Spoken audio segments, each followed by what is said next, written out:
Bonjour à tous, je suis Tony Leb et bienvenue sur le podcast InnoTourisme, une émission consacrée à l'innovation dans le tourisme, l'hôtellerie et le monde du voyage. Bonne écoute. Bonjour à tous et bienvenue dans ce deuxième épisode d'InnoTourisme, l'émission consacrée à l'innovation dans le monde du tourisme. Aujourd'hui, j'ai un très beau sujet pour vous. Aujourd'hui, on va parler d'intelligence artificielle, de communication et d'un excellent repas vietnamien dans un restaurant où les chaises étaient particulièrement confortables. À mes côtés se trouve Patrick Guillaume, qui en plus d'être un confrère que je connais depuis des dizaines d'années, c'est également un très bon ami à moi. Hello Patrick et bienvenue sur InnoTourisme. Hello Tony, ravi de te rejoindre et de partager ce moment avec toi et cette passion que tu as pour l'innovation et le tourisme. Écoute, je te remercie. Alors, avant qu'on se lance sur ce fameux sujet d'innovation, j'aimerais bien que tu puisses te présenter un petit peu pour que les spectateurs puissent savoir qui tu es, rapidement, quelque chose de concis, mais voilà, tu puisses te resituer et dans le contexte. Tout à fait. Donc, moi, je dirige la société Altelis, qui est une agence web spécialisée dans l'hôtellerie depuis maintenant 13 ans. Et avec Altelis, en fait, notre passion, c'est d'aider tous nos clients hôteliers à développer leur vente directe. Et donc, on utilise tous les moyens du marketing digital et notre expertise vraiment pour défendre les hôtels, défendre leur communication, défendre leur image et leur ADN. Et je pense qu'on est caractérisé par notre curiosité. On est vraiment des gens curieux, technophiles. Et donc, on est sans cesse en quête d'innovation au service de nos clients. Voilà ce qu'est Altelis. Écoute, merci beaucoup pour ta petite présentation. Et on va donc passer au sujet du jour, qui est l'innovation que tu es venu présenter sur InnoTourisme. Alors, je ne vais rien spoil et je te laisse l'honneur de présenter le concept. Mais pour le contexte. Alors que je travaillais sur le premier épisode d'InnoTourisme, Patrick m'a en fait passé un petit coup de téléphone et m'a dit « Tony, je t'invite à manger car je voudrais te présenter en avant-première une idée sur laquelle je travaille depuis une bonne année maintenant. » Et comme vous l'aurez compris, c'est dans un petit restaurant vietnamien qui était vraiment excellent avec des chaises particulièrement confortables que j'ai été l'un des premiers à découvrir ce projet de Patrick. Patrick, je te laisse la main. Présente-nous en quelques lignes le projet dingue sur lequel tu as travaillé depuis déjà, comme je disais, presque 12 mois. Tout est venu de nos clients, en fait. Et notamment d'une petite anecdote. Je sais pas si j'ai 2 minutes pour la raconter. Oui, vas-y. On a un peu de temps, fais-toi plaisir. En fait, l'idée, elle a popé en 2019 parce que un de nos clients m'avait raconté son histoire avec un de ses nights. En fait, il comprenait pas, il avait des plaintes sur des appels téléphoniques la nuit. Et donc, pour en avoir le cœur net, il a fait appeler une de ses amies, pas cliente, mais brésilienne d'origine, en brésilien. Et elle a passé 5 coups de fil la nuit, au night. Et évidemment, il y a pas de surprise, parce que les hôteliers sont coutumiers de ce genre de sujet. En fait, un appel sur 5 a été décroché. Déjà, bravo. Et sur cet appel décroché, en fait, la personne a annonné dans un anglais approximatif de rappeler le lendemain à 8 heures. Donc, autant te dire que si ça avait été une vraie cliente potentielle, la réservation, il l'aurait pas eu.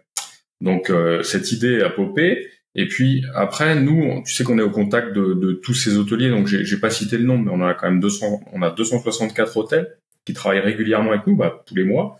Et donc, on a interrogé un certain nombre de directeurs et de directrices d'hôtels. En l'occurrence, on en a interrogé 54.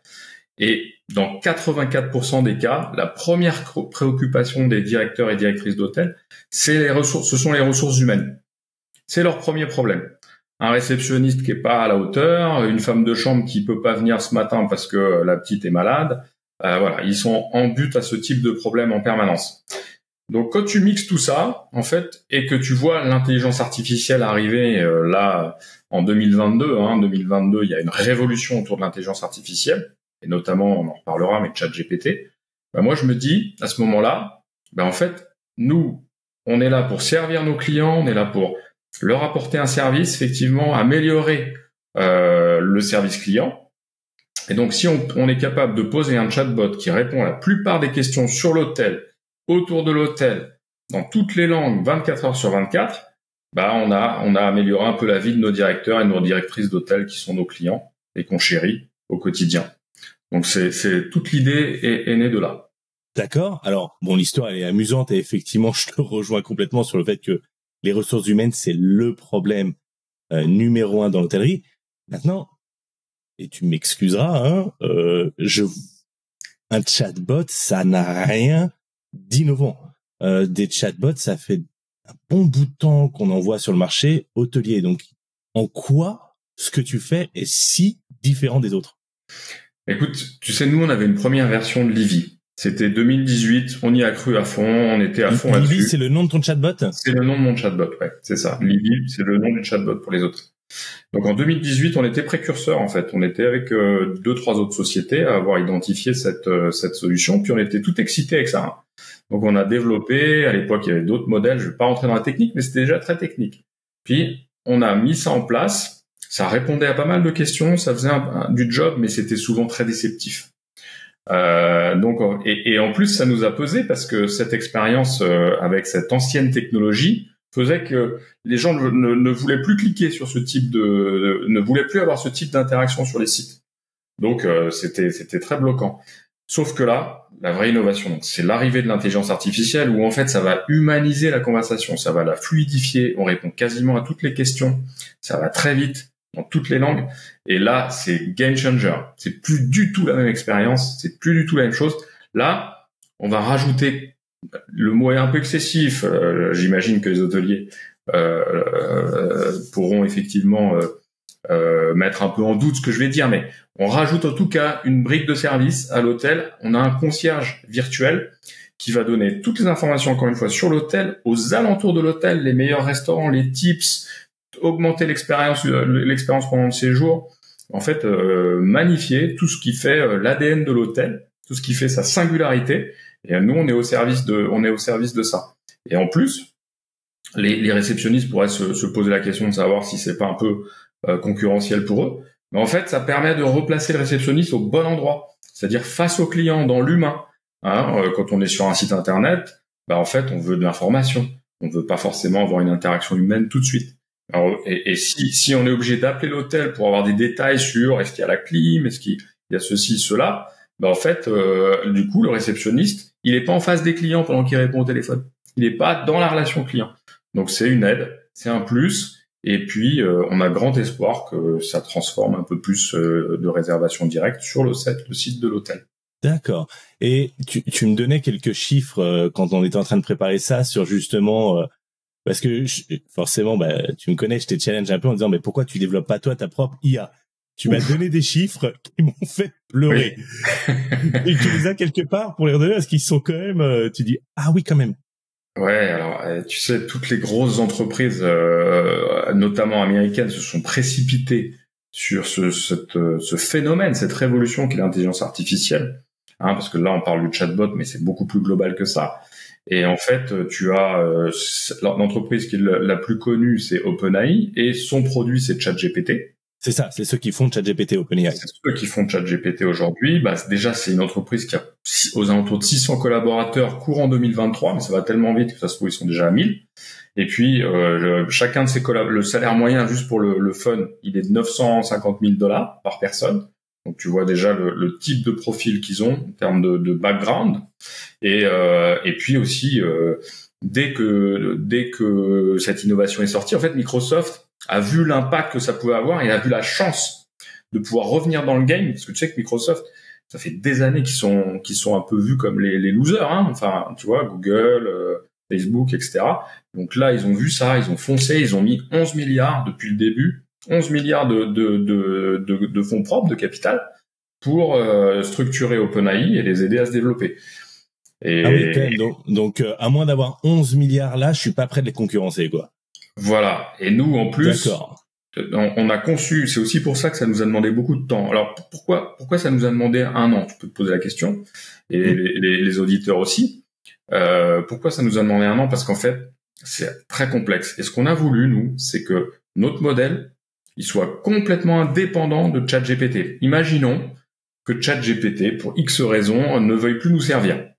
parce que pour les questions de performance, ils préfèrent privilégier d'autres gros clients, comme c'est le cas actuellement. Mais en fait, on est capable de switcher et en permanence de choisir la meilleure technologie pour les hôteliers, pour être toujours au top de la technologie mondiale et proposer ça aux hôteliers en avant-première. Donc en fait, en quelques jours, on peut switcher de ChatGPT. Bon, après, je vais pas rentrer dans la technique, mais il y a Bard, il y a Llama, il y a tout un tas de possibilités, même de l'open source. Et ça nous permet de switcher. Deuxième chose aussi dans l'innovation, si je peux continuer à t'expliquer ça. Ouais, vas-y, avec grand plaisir. On est là pour ça. Voilà. Après, j'ai quand même envie que tu nous montres ce que. Ouais. Je suis tellement passionné que je pourrais en parler des heures. Mais c'est vraiment impressionnant.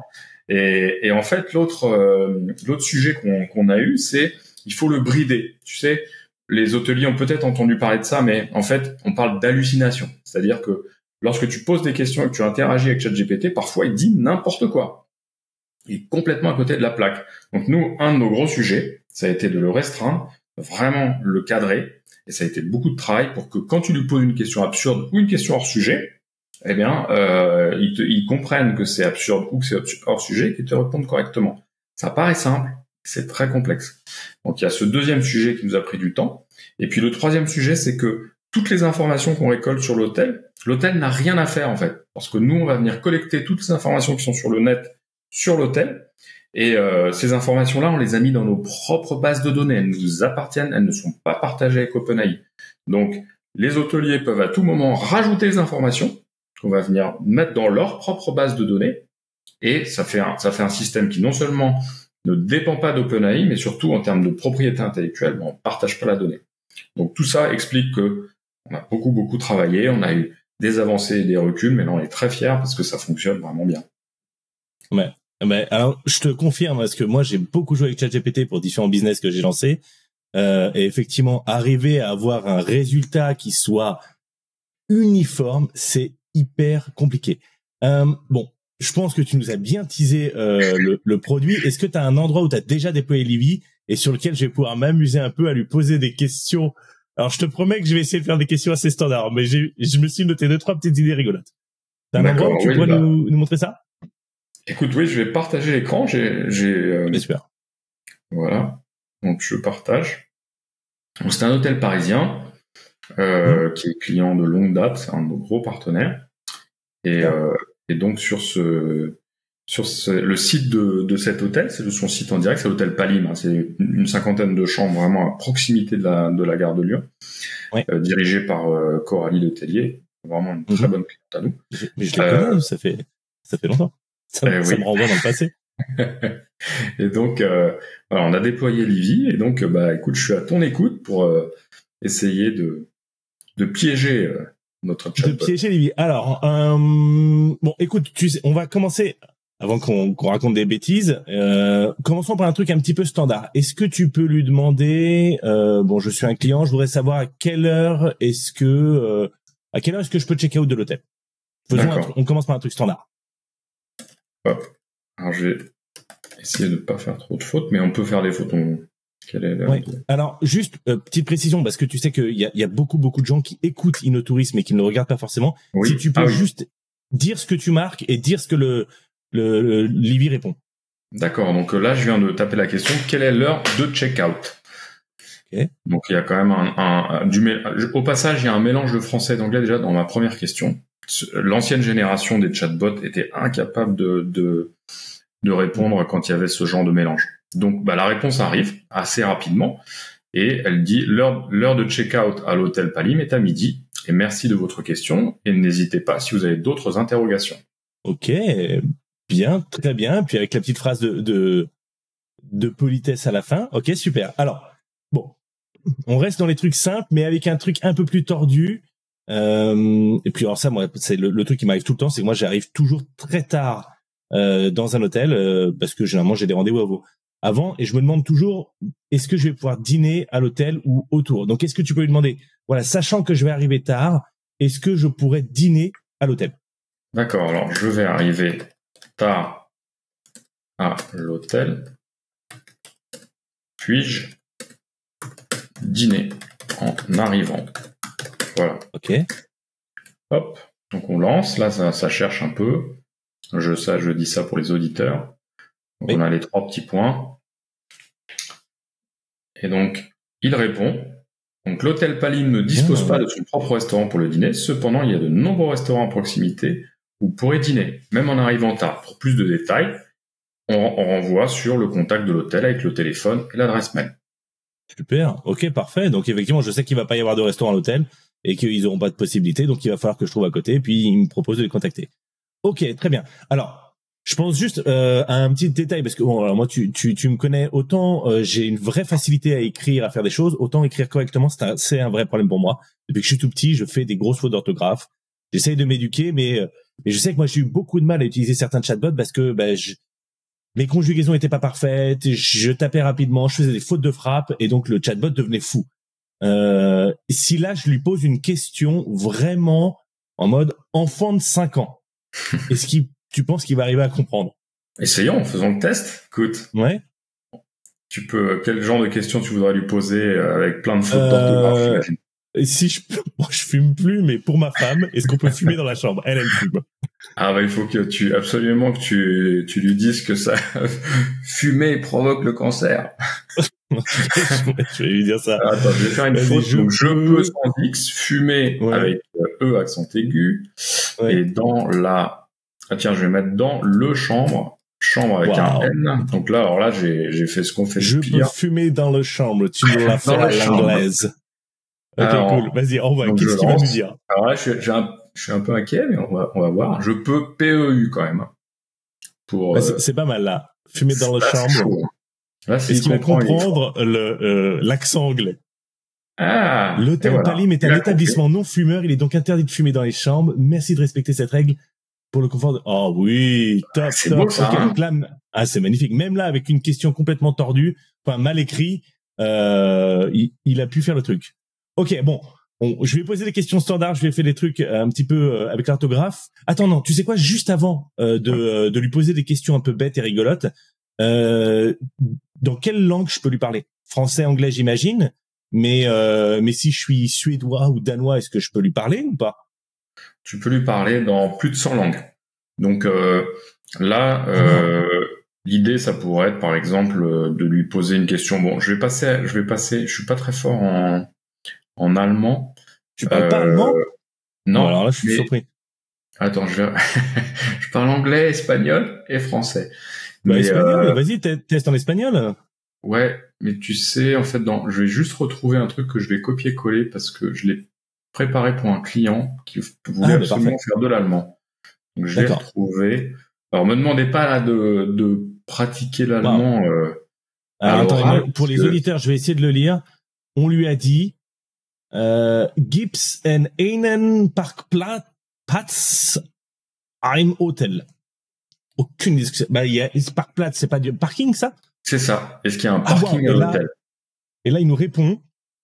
Attention pour les Allemands qui nous écoutent, vous allez avoir les oreilles qui vont pleurer. Unser Hotel wird für leider nicht über einen enginen Parkplatz. J'ai aucune idée de ce qu'il dit, mais en gros, il a l'air effectivement de Parkplatz Méditerranée, Gare de Lyon. Effectivement, c'est un parking qui est pas très loin. Donc, il a l'air de dire qu'il y a un parking pas très loin, c'est ça? Ouais, c'est ça. Wow, et magnifique. Tu peux le faire switcher tu peux. Je vais faire un truc compliqué quand même dans l'absolu, hein. Encore une fois, en 2018, ça c'était complètement impossible. Mais là, je vais lui faire changer de langue. Je vais lui demander de changer de langue en français et je vais lui demander de traduire ce qu'il vient d'écrire en japonais. Est-ce que tu peux me dire cela en japonais? En japonais? Ouais, non, mais là, comment tu veux que je le lise? Autant l'allemand, c'est les caractères. On lira pas, mais on va inciter les gens à venir nous voir. Voilà. Vraiment. Alors là, je le dis pour ceux qui nous écoutent et qui regardent pas l'émission, je vois en live la réponse s'écrire en japonais, donc avec des caractères japonais que je sais même pas comment ça se prononce. Incroyable. Ok. Alors attends, vas-y. Bon, là, forcément, j'ai envie de lui poser une question un peu rigolote, mais bon, on travaille dans l'hôtellerie, on sait comment ça fonctionne. Je suis un client et je lui demande si je peux venir avec ma maîtresse. Vas-y, j'ai envie de lui dire une bêtise. Ouais. Ah là, Comment il va gérer ça? Ça, on me l'avait jamais faite, celle-là. Il fallait que je tombe sur toi pour voir. Mais merci, voir, super pour l'image. En plus, Ça tu sais reste que un mythe je suis entre nous. hyper fidèle. Moi, c'est pas du tout mon style. Mais bon, dans l'hôtellerie, c'est un truc, assez Bah, standard. Tony, on est que tous les deux, hein, t'inquiète, ça sortira pas. Ouais, Ça sortira pas d'ici. on sera pas tous les deux quand ça va être diffusé. Alors, puis-je venir à l'hôtel? Donc là, avec ma maîtresse. J'imagine le client en train de Alors, poser parce que cette peut-être qu'il question. va comprendre que c'est une maîtresse d'école, hein, on va savoir. Bah écoute, on va voir. Hein. On va voir ce qu'il Il va dire oui, votre enseignante de mathématiques. Hein. Oui, parce que la maîtresse, en plus, ça a vraiment le double sens. Bah ouais. L'hôtel Palim respecte la vie privée de ses clients. Tant que le comportement des clients est respectueux et conforme aux politiques de l'hôtel, nous n'intervenons pas dans les affaires personnelles. Ah, donc il a bien compris que tu parlais de sa maîtresse au sens ton aventure extra-conjugale, quoi. Cependant, il y a noté que le nombre de personnes séjournant dans une chambre doit correspondre. Incroyable. Ok, allez. Ah, le business reste le business quand même. À la fin, la dernière phrase quand même, c'est cependant, veuillez noter que le nombre de personnes séjournant dans une chambre doit correspondre au nombre de personnes réservées. Oui, c'est ça. Il dit, attends, bon, tu peux venir avec ta maîtresse, mais tu vas quand même respecter les règles. Ok, allez, j'ai envie de lui demander une grosse bêtise. Tu peux lui demander... Qu'est-ce qu'il va me sortir? Qu'est-ce qu'il va sortir? Est-ce que je peux garer mon cheval à côté de l'hôtel?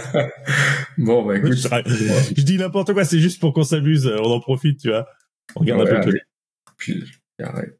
Mais en fait, tu sais, t'as raison, parce que encore une fois, comme je l'ai dit tout à l'heure, c'est là qu'on voit toute la différence et toute l'innovation de ce chatbot.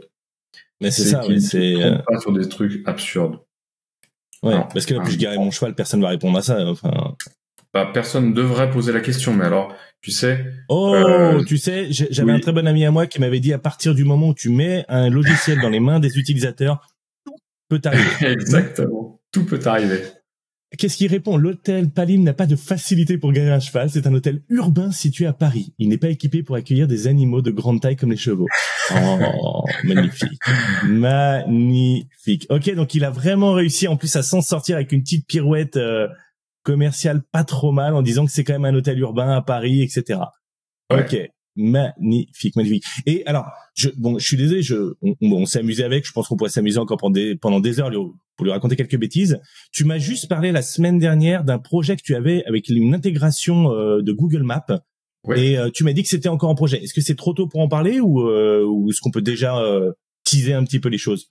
Alors, bah, comme là, c'est un développement de soft en fait, hein, et comme tout développeur de soft, on a une roadmap, vraiment un but avec des fonctionnalités qu'on va ajouter petit à petit pour tous nos clients, et tous les clients anciens bénéficieront de ces nouveautés. Et Google Maps va sortir. Ils sont en test là, ils sont en A/B testing eux-mêmes, enfin en testing eux-mêmes. Ouais, ils vont sortir une version avec intelligence artificielle. Leur idée, c'est qu'en fonction de l'internaute, de ses caractéristiques, lui proposer ce qui lui correspondra le mieux en avant-première. Bah donc nous, typiquement, on veut pouvoir bénéficier de ça et comprendre au mieux, en fonction des questions qui auront été posées dans l'interaction avec le chatbot, le type de personne à qui on a affaire et lui proposer une expérience la plus adaptée possible à ce qu'elle est, à ses envies, à sa personnalité. Et donc ça, c'est une des choses qu'on va faire. Puis on va travailler sur un module de prix aussi pour pouvoir, bien sûr, toujours montrer que l'hôtel, dans la plupart des cas, a un prix inférieur en direct au prix proposé sur Booking ou les autres plateformes. Donc voilà, c'est des deux innovations. On va rajouter la voix. On a tout un tas de choses à faire. On va pas s'ennuyer, ça c'est sûr. Mais on veut rajouter la voix pour que les gens effectivement puissent interagir sur un téléphone portable en posant des questions et avoir leurs réponses. Donc voilà, on a plein d'idées. On a les yeux qui brillent parce que sky is the limit. Hein. Là, sur ce sujet-là, c'est une vraie révolution. Et nous, on est passionnés, donc passionnés à la fois d'innovation et d'hôtellerie, comme toi. Bah écoute, je te remercie. Bah t'as même devancé ma dernière question. Je voulais te demander un peu c'était quoi les prochains key features que t'allais sortir. Mais effectivement, bah l'intégration Google Maps, l'intégration des prix, l'intégration de la voix, c'est sûr que ça fait briller les yeux. Tu te dis l'avenir de l'hôtellerie il y a encore de belles choses qui vont arriver. Là où je suis assez fier et avec mon équipe on est fier, c'est que pour une fois, avec ce type d'outils et ce chatbot, l'hôtelier indépendant n'est pas en retard. C'est un peu une première parce que on était tellement habitué à ce que Booking, Expedia arrive avec des choses toujours fantastiques, etc. à proposer. Or là, en fait, les hôteliers indépendants vont être les premiers sur leur site internet, grâce à cet outil, à proposer cette révolution à leurs clients. Et on espère, encore une fois, que ça va développer leur vente directe et que ça va permettre de rétablir un peu les choses. Voilà. Écoute, parfait. Et effectivement, c'est un très joli moyen d'utiliser l'intelligence artificielle pour pouvoir augmenter les réservations, améliorer la qualité de l'expérience client, du parcours client. Donc, moi, voilà, je suis très, très fan du sujet. Patrick, est-ce que tu veux dire un dernier mot avant qu'on conclue cet épisode? En fait, l'idée là, c'est qu'on est en lancement. Alors, on espère en avoir une centaine qui tournent assez rapidement. Et donc, on est à votre écoute. Là, je vais pas vous donner les conditions tout de suite, mais elles sont extrêmement intéressantes pour les premiers. Et donc, je vous invite à nous contacter, nous téléphoner, nous envoyer un mail. Vous aurez toutes les infos grâce à Tony dans la foulée. Et on est à votre disposition aussi pour, bien sûr, vous faire des démonstrations personnalisées, comme celles qu'on a pu faire. Et sachez que, chose importante, dernier petit mot, pensez bien que chaque chatbot est dédié à votre hôtel. C'est un chatbot personnalisé. Vous ne retrouverez pas votre chatbot sur le site d'un autre hôtel. Donc, voilà, tout ce travail-là, pour les premiers, en fait, on ne vous demande à vous aucune espèce d'interaction. On va venir placer ce chatbot sur votre site sans vous embêter. Parfait. Merci beaucoup. Alors, pour ceux qui vont voir la vidéo, vous aurez effectivement les coordonnées de Patrick dans la description de la vidéo. Pour ceux qui nous écoutent, vous pouvez l'appeler au 06 08 33 16 93. Vous pouvez lui envoyer un mail sur p.guillaume@altelis.com et vous pouvez en fait tester le Livie sur le site livie.info. Patrick, je te remercie beaucoup pour le temps passé. Encore une fois, je valide à 100% le concept. Je trouve que le produit est excellent. Et voilà, moi je suis également un grand fan de l'intelligence artificielle. J'en mange tous les jours et je suis impatient de voir ce que tu nous réserves pour l'hôtellerie. Je te dis à très bientôt. Ouais, un grand merci Tony pour ce moment partagé avec toi. C'était toujours aussi sympa et agréable.